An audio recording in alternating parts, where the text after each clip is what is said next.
programang ito ay rated SPG. Striktong patnubay at gabay ng magulang ang kailangan. Maaaring may masiselang tema, lengguwahe, karahasan, sexual, horror o droga na hindi angkop sa mga bata.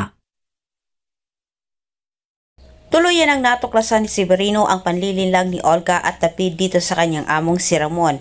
Nang nakita ni Severino ang mga katropa ni Tanggol na nag-inuman, naisipan din niya na makisali sa mga ito para makakuha din siya ng karagdagang impormasyon maibigay kay Ramon. Sa gitna ng kanilang inuman, sinimula ni Severino ang kanyang pangusisa sa mga ito. Tinanong niya ang mga ito kung sino-sino umano ang malalapit na lalaki kay Mokang bago ito ikinasal. Ngunit sinabi nila na si Tanggol ang umano ang kanilang nakilala. Ang buong akala naman ni Severino na ang Tanggol ang tinutukoy ng mga ito ang nasa mansyon. Dagdag pang sinabi ng mga ito kay Severino na nakakulong umano itong si Tanggol at si Rigor mismo ang napakulong sa sarili niyang anak at hanggang ngayon ay nasa loob pa umano ito ng kulungan.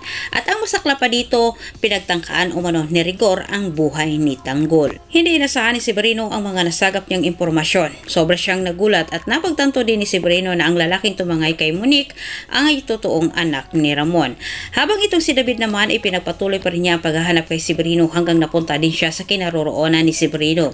Pero sa mga oras na iyon, nararamdaman na Severino na sa panganib na ang kanyang buhay dahil maaring nagsumbong na umano itong si Mersing kay Rigor at hinahanap siya.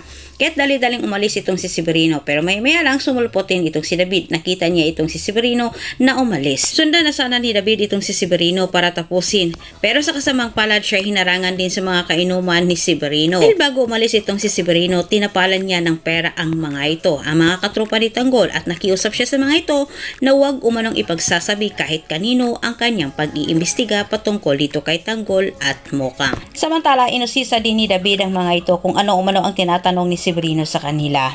Pero dahil sa pagtapal ni Severino ng pera, walang nakuha itong si David. Pinaniwala nila itong si David na wala umanong tinatanong itong si Severino sa kanila. Kahit si David parang nabunutan din ng tinik sa nilalamunan.